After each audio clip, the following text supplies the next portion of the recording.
En tiempos donde Israel caminaba con los hombros encorvados bajo el yugo filisteo, cuando la esperanza se volvía un susurro y la fe parecía enterrada bajo siglos de desobediencia, algo extraordinario comenzó a gestarse en un rincón silencioso de la tribu de Dan. Una mujer estéril sin nombre en los textos sagrados, pero marcada por el cielo, recibió la visita de un ser radiante, un emisario que hablaba en nombre del Altísimo. Concebirás un hijo, le dijo, y él será apartado desde el vientre, porque será nazareo, consagrado al Dios de Israel, y a través de él comenzará la liberación de su pueblo. Aquel no sería un niño común. Sería un instrumento de guerra en manos divinas, una señal viva del poder de un Dios que no olvida a su pueblo, incluso cuando el pueblo olvida a su Dios.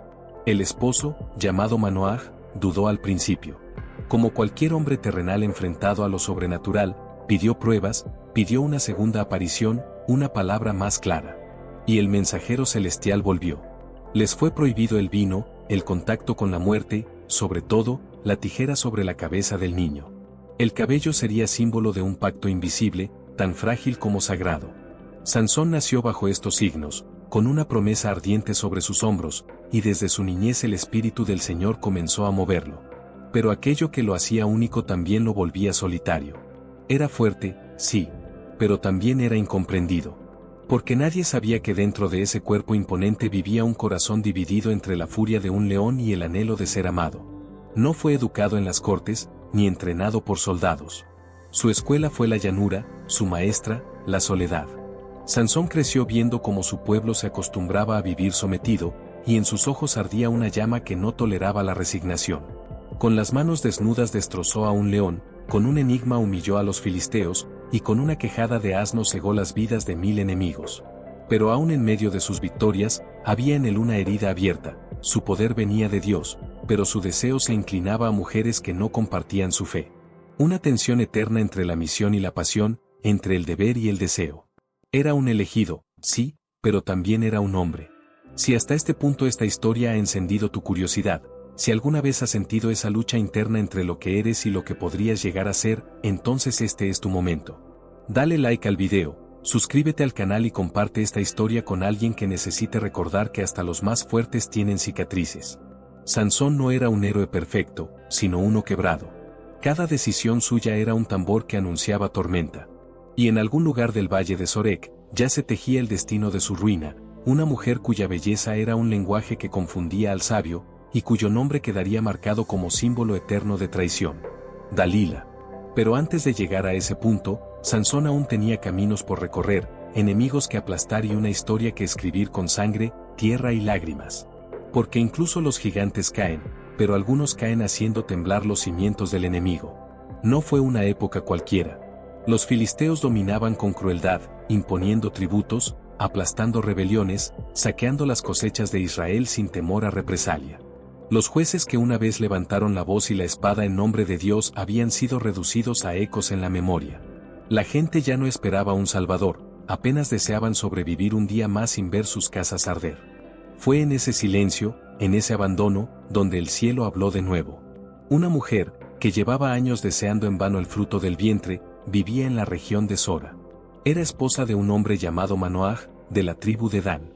Ellos no sabían que su historia cambiaría el curso de su nación. Un día, mientras ella estaba sola, apareció ante ella un hombre distinto a cualquier otro. Su rostro brillaba como fuego encerrado, sus palabras cortaban el aire como cuchillas suaves. Era un ángel, aunque al principio ella no lo supo. Le dijo que concebiría un hijo, pero que debía criarlo bajo condiciones sagradas, no debía beber vino ni licor fermentado, no debía comer nada impuro, y jamás debía pasar navaja sobre la cabeza del niño. Ese hijo sería nazareo, consagrado desde el vientre para una misión divina. Cuando contó a su esposo lo ocurrido, Manoaj pidió al Señor que el hombre de Dios volviera para enseñarlos a criar a ese niño especial. El ángel regresó, confirmando todo. Aceptó una ofrenda, y al tocar el fuego del altar, ascendió en medio de las llamas delante de sus ojos, provocando en Manoaj un temor reverente. Moriremos, dijo, porque hemos visto a Dios. Pero su esposa, con sabiduría, respondió, si el Señor hubiera querido matarnos, no habría aceptado nuestra ofrenda ni nos habría mostrado todo esto. Así nació la promesa. Así nació la historia. Pocos meses después, nació el niño. Lo llamaron Sansón, que significa como el sol, y el Espíritu del Señor comenzó a manifestarse en él desde su juventud, especialmente en el campo de Mahanedán. Pero lo que nadie sabía era que ese niño no solo traería liberación, también provocaría caos. Su vida no sería la de un profeta pacífico ni la de un rey sabio, sino la de un hombre de extremos, cuyas decisiones afectarían generaciones. Era un instrumento celestial forjado con carne y hueso. Y el precio de tal destino sería alto. Sansón no tardó en mostrar que en él habitaba algo fuera de lo común. Desde joven, caminaba con el cuerpo tenso, como si contuviera una tormenta apenas sostenida por la voluntad.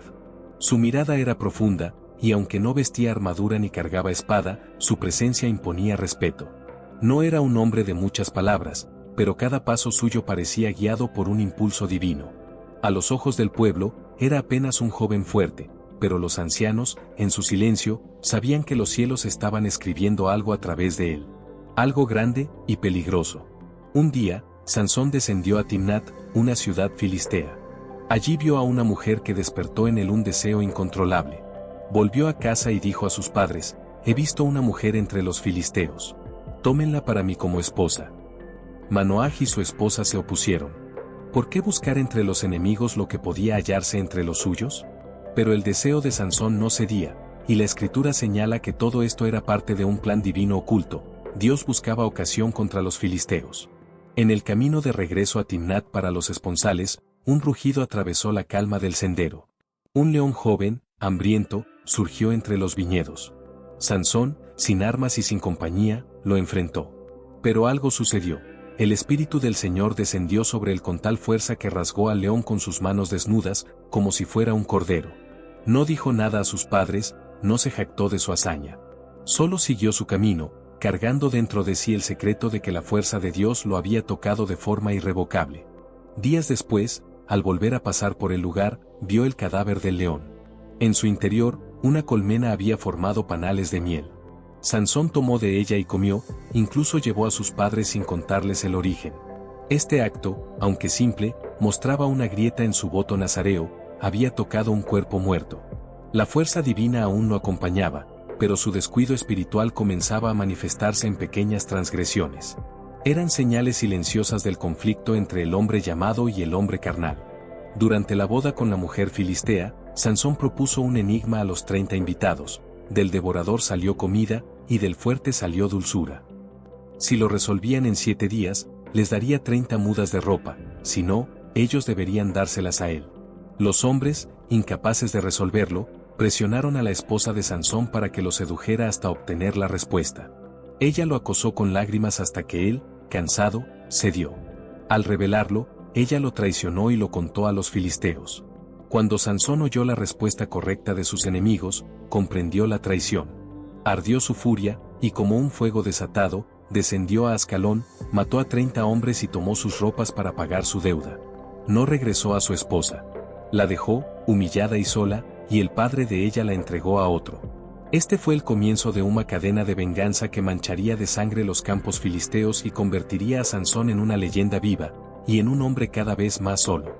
Cuando Sansón descubrió que su esposa había sido dada a otro hombre, no lo vio como una ofensa personal, lo vio como una provocación directa de los filisteos hacia su alma.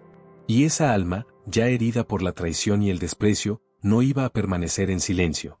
Fue entonces cuando concibió una de las acciones más insólitas de su leyenda: atrapó 300 zorras, las ató por las colas en pares, colocó antorchas encendidas entre los nudos y las soltó en los campos de los filisteos. En cuestión de horas, los trigales, viñas y olivares fueron consumidos por un mar de fuego. Aquella tierra fértil, orgullo de sus enemigos, quedó reducida a cenizas negras. La reacción no se hizo esperar. Los filisteos, enfurecidos, quemaron viva a la mujer que había sido esposa de Sansón y a su padre.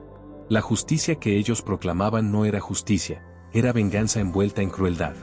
Al enterarse, Sansón juró no detenerse hasta que su sangre se calmara. Y lo que vino después fue un derramamiento de ira.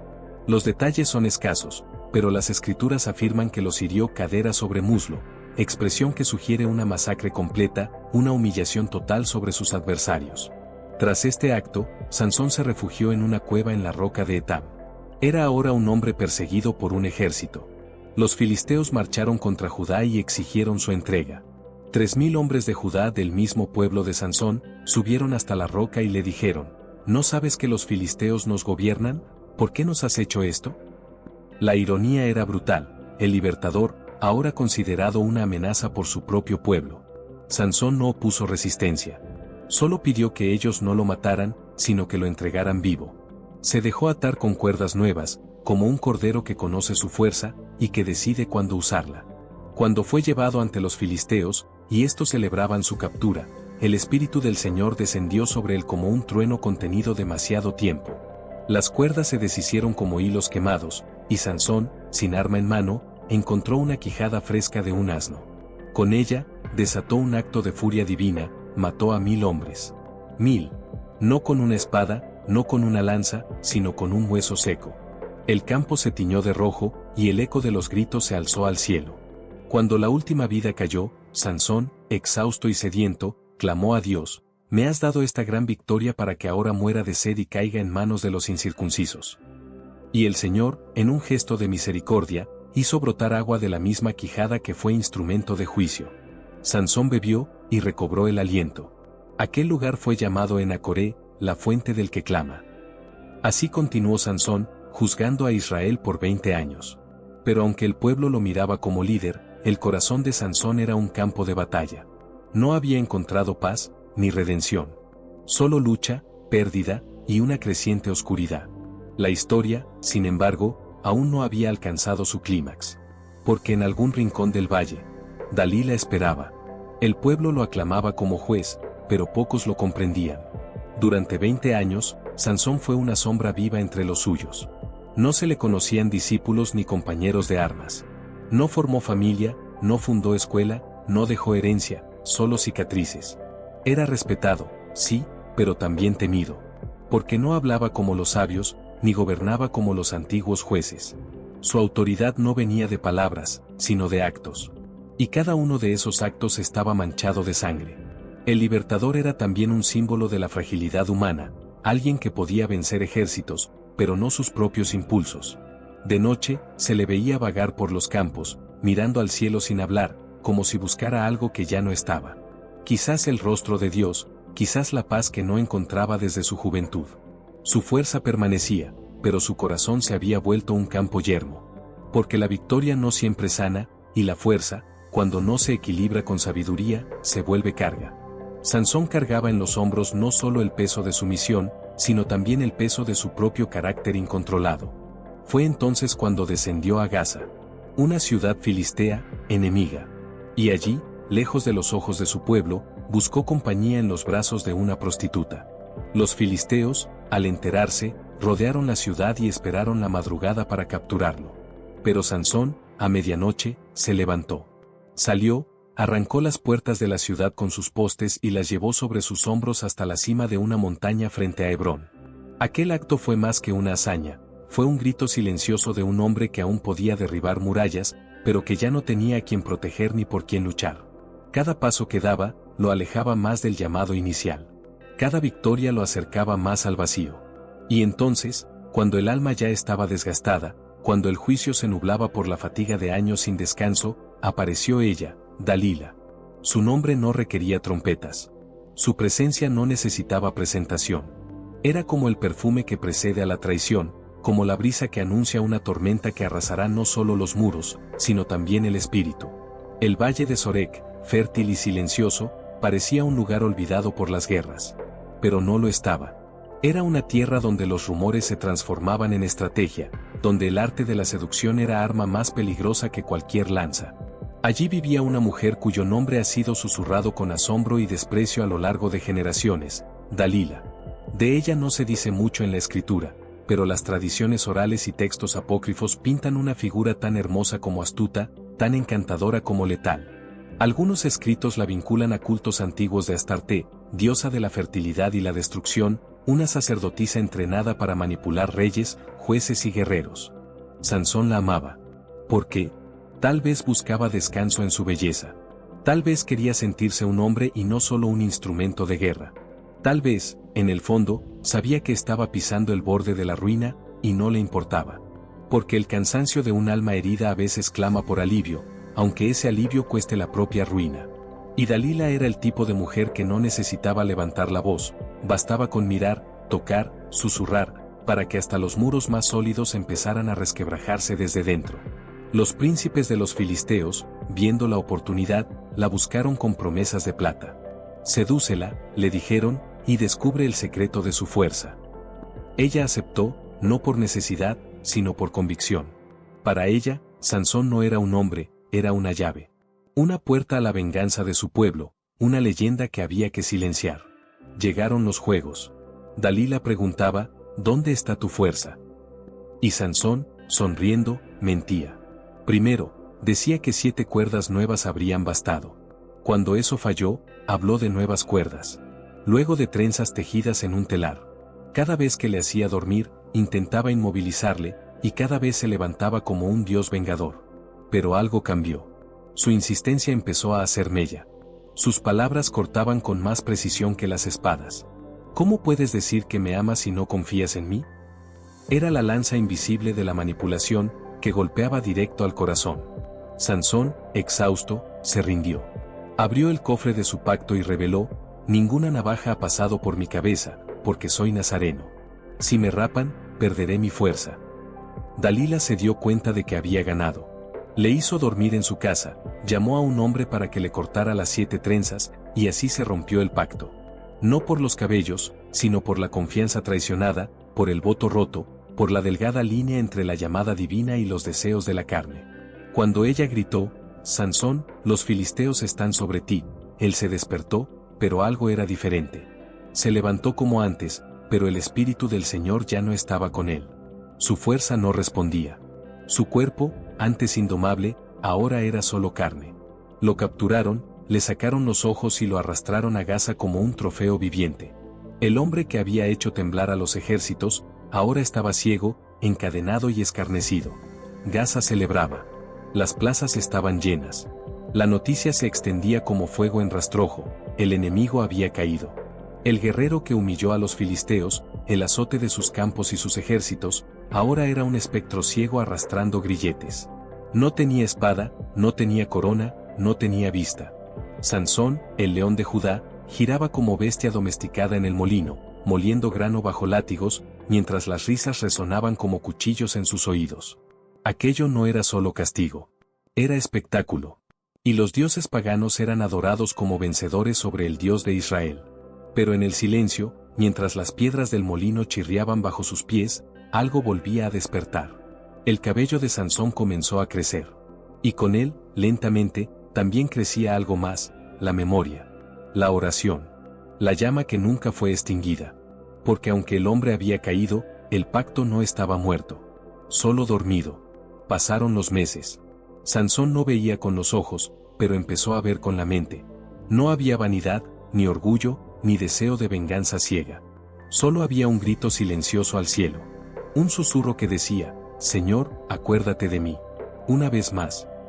Era la súplica de alguien que no buscaba la gloria, sino la redención. No por fuerza, sino por el honor del nombre que una vez lo llamó. Llegó el día de la fiesta. Los filisteos se reunieron en masa en el templo de Dagón, su dios nacional. Estaban los príncipes, los nobles, los generales y miles del pueblo. Mandaron llamar a Sansón para que los agasajara. Un muchacho le llevó de la mano y él, ciego, le pidió, déjame tocar las columnas que sostienen el templo. Sus manos tantearon la piedra.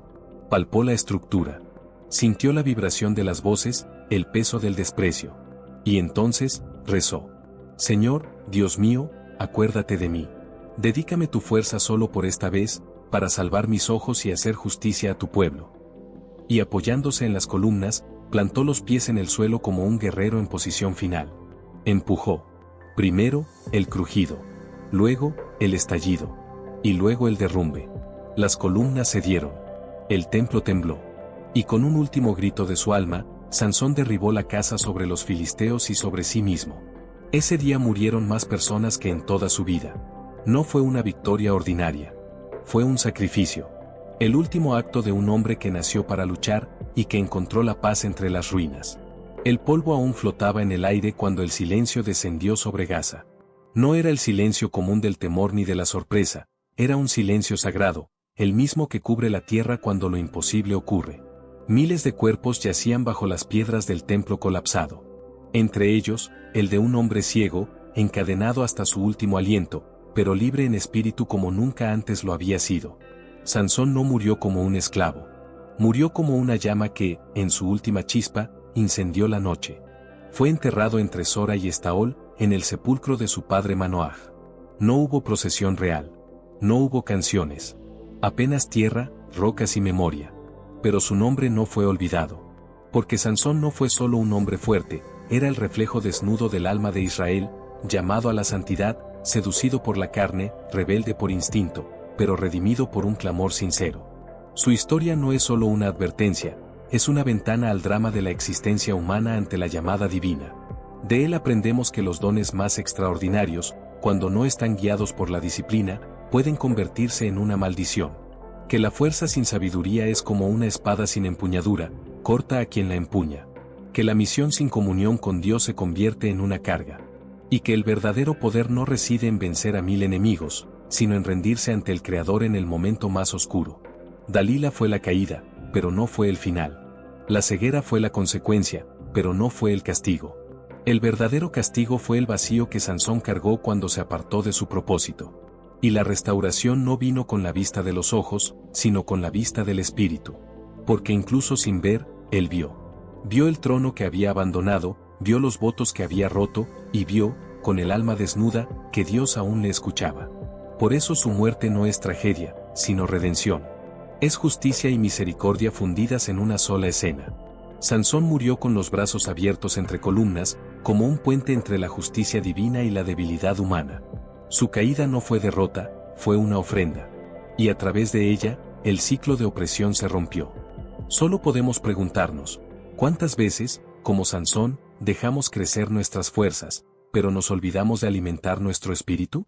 ¿Con qué frecuencia abrazamos el don y despreciamos al dador? ¿Cuántas veces la prisión no está en los grilletes, sino en los deseos que cultivamos? Sansón vive donde hay una lucha entre la vocación y el placer, entre la misión y el ego. Vive en las noches en que lloramos por malas decisiones. Vive en las oraciones de los que lo han perdido todo menos la fe. Es el juez que fracasó, pero al final hizo justicia. El guerrero que tropezó, pero cuya muerte se convirtió en victoria. El hombre que perdió la vista, pero volvió a encontrar a Dios. Y es por eso que su historia resuena hasta el día de hoy. No como leyenda, sino como verdad. Porque al final, Dios no elige a los perfectos, elige a los que tienen el valor de gritar. Incluso si están rotos. Incluso ciegos. Incluso encarcelados. Si esta historia te habló, si en algún momento sentiste el peso, la gloria o el drama de este viaje, entonces no dejes que se pierda. Deja un like, suscríbete al canal y compártelo con quienes necesiten saber que incluso en las ruinas, aún hay redención. Juntos, sigamos desenterrando los mitos olvidados de las Escrituras. Porque allí, en las páginas antiguas, aún viven los hombres que el tiempo no pudo silenciar.